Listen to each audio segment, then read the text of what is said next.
Malaking kalokohan ng China na gagawin po. Isa po itong batas nila ngayon mga sangkay na mga Pilipino na papasok doon po sa kanilang sinasabing teritoryo na teritoryo naman talaga ng Pilipinas, kanila daw pong huhulihin. At ngayong araw nga mga sangkay ang simula niyan. Ang tanong dito, natakot nga ba yung mga Pilipino at ano nga ba ang gagawin dito mga sangkay ng mga sundalo? Titiklop na nga ba?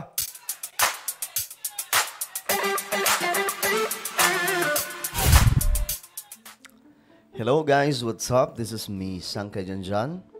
Anyway, bago tayo magsimula, paki-subscribe po muna yung ating YouTube channel.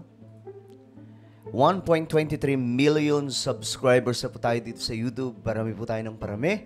Kaya naman kung hindi ka po nakakapag-subscribe, ibig sabihin lamang yan, hindi ka kabilang dito sa Sangkay Janjan TV. Kaya naman, i-subscribe niyo po yung ating YouTube channel. Makikita niyo po yung subscribe button sa ibaba ng video na to. Ito mismong pinapanood nyo. I-check nyo na lamang po sa inyong mga cellphone o anumang ginagamit yung device para mapanood ang video na to. Mayroon po dyan sa ibaba, subscribe button. Pindutin nyo po yan, tapos i-click nyo yung bell at i-click nyo po yung all. Sa mga nanonood po sa Facebook, i-follow nyo po yung ating Facebook page. At ito na nga mga sangkay, pag-usapan po natin ito ngayon. Kasi ayon nga po sa balita, no trespassing rule sinimulan ng ipatupad ng China sa South China Sea. Aba, matapang po ang China. Matapang lang naman ng China sa Pilipinas eh. Pagdating sa Vietnam at Japan, hindi po yan makapalag eh. Diyan sa karagatan na yan. Okay, tingnan po natin ang balitang to. Sinimulan na ipatupad ng China ang kanilang no trespassing rule sa South China Sea. Buwelta ng isa nating mambabatas, dapat ding arestuhin ng Pilipinas sa mga Chinong illegal na pumapasok sa West Philippine Sea. Nako, mainit to mga sangkay. Kung yan ang mangyayari na magkakaroon po ng bawian, di ba? Balyahan mga sangkay pagdating po sa mga inaangking teritoryo, magkakaproblema tayo dyan mga sangkay. Baka ang mangyari, humantong po tayo sa isang malaking digmaang pandaigdigan. Na yan po ang iniiwasan po ng marami ngayong mga opisyal ng ating pamahalaan. I'm hoping na hindi po mangyari ito mga sangkay na magkaroon po ng persahan na po talaga ang both side, Philippines and China. Pero ganoon pa man mga sangkay, we have to protect our territory, no? Ito po ay ating karapatan mga sangkay. Hindi po natin basta-basta ipamimigay yan. Ngayon, sabi pa nga, ito na po yung bagong batas ng China. Wala na daw pong papasok. Ang tanong dito, aatras na lang ba tayo, mga sangkay? Nang ipatupad ng China ang kanilang no trespassing rule sa South China Sea. Buwelta ng isa nating mambabatas, dapat ding arestuhin ng Pilipinas sa mga Chinong illegal na pumapasok sa West Philippine Sea. Nasa frontline ng balitang yan, si Gio Robles. Nakaposisyon na ang mga barko ng China Coast Guard sa Huangyandao sa West Philippine Sea, na kilala rin sa Baho de Masinloc o Panatag Shoal. Simula kasi kahapon, ipinatupad na ang bagong utos ng China na no trespassing rule. Sa Article 257 ng nasabing utos, nakasaad na huhulihin ng China ang mga dayuhang trespasser sa kanilang teritoryo at ikukulong ng hanggang 60 araw ng walang paglilitis. Ang lupit din talaga nitong mga Chinese no? Din na ito ng ilang mambabatas. Ayon kay Surigao del Norte Representative Robert Ace Barbers, oras na para ipatikim din natin sa China ang kanilang mga ginagawa. At arestuhin din daw natin ang mga Chinese trespassers sa exclusive economic zone ng Pilipinas. Dali, mga sangkay, may punto po ito Itong sinasabi po ni Representative Robert Barbers. Kaya nga lang, ang problema din naman natin dito mga sangkay, wala naman po tayo ganung klase mga kagamitan kagaya po ng China. Halimbawa na lamang po yung Philippine Coast Guard na barko natin. Mayroon po tayo pero hindi ganun karami, tapos maliit pa. Yung China, mga higanting barko po yan, tapos marami mga sangkay. Dito medyo tagilid po talaga. So, kaya nating gawin yan kung mayroon po tayo talaga mga kahalintulad ng mga gamit ng China. Kaya nga, hindi makapalag ang China sa Vietnam. Hindi makapalag ang China sa ginagawa ng Japan sa kanila na pinapaalis po sila. Pinapalayas po sila sa mga teritoryo ng Japan. Diba? Pwede natin gawin yan eh.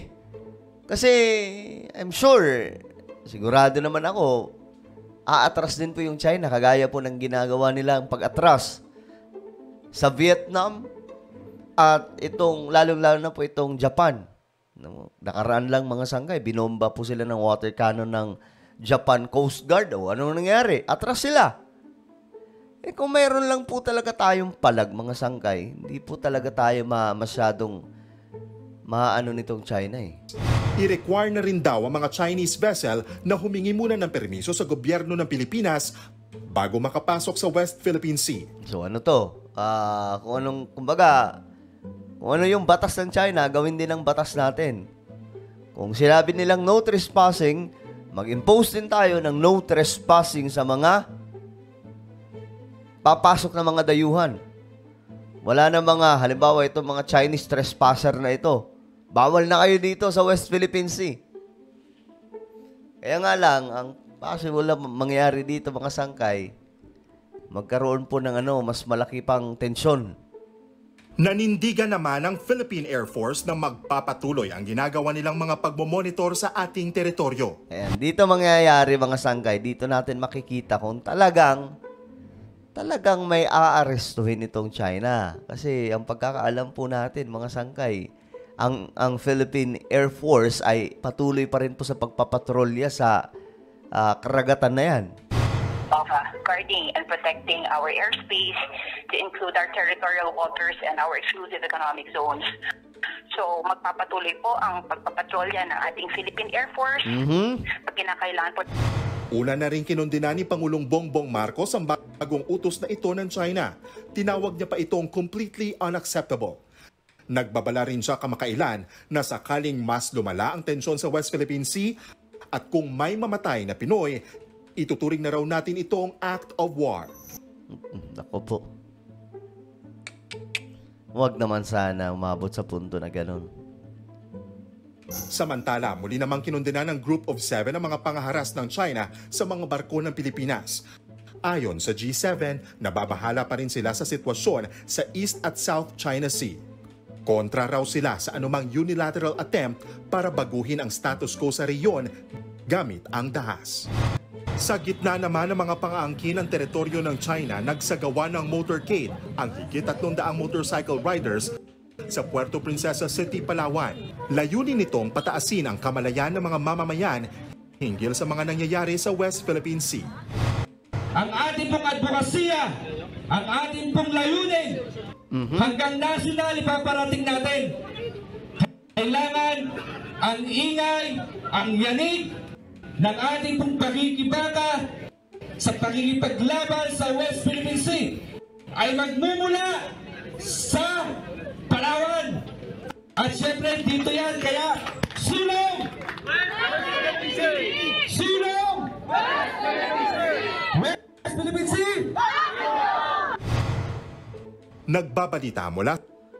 Ngayon mga sangkay, ito po ang ginagawa ng Air Force. Ayun po dito. Bago lamang mga sangkay, ngayon lamang po ito. Maritime patrols ng Philippine Air Force magpapatuloy sa gitna ng no trespass rule ng China. So, tingnan natin ano magiging update dito mga sangkay kung mayroon po silang huhulihin dito ng mga Pinoy. Kapag nangyari yan mga sangkay, good luck talaga. Ito, ang daming Pinoy po na yes, laban Pinas atin ang West Philippine Sea. Laban Pilipinas, God bless the Philippines. Okay, so okay guys, kung kayo ang tatanungin mga sangkay, ano ba ang inyong opinion tungkol po dito? Kayo ba ay pabor din na mag-impose din ang Pilipinas ng kagaya rin po ng batas ng China na no trespass rules doon po sa karagatan po natin, dyan sa West Philippine Sea? I-comment niyo po sa ibaba ang inyong mga opinion. Guys, mayroon po akong isang YouTube channel, Sangkay Janjan Daily. Hanapin niyo po ito sa YouTube, then click the subscribe, click the bell, and click all. Dito po ako nag-upload ng mga personal vlogs, okay? Ako na po yung magpapaalam. Mag-ingat po ang lahat. God bless everyone.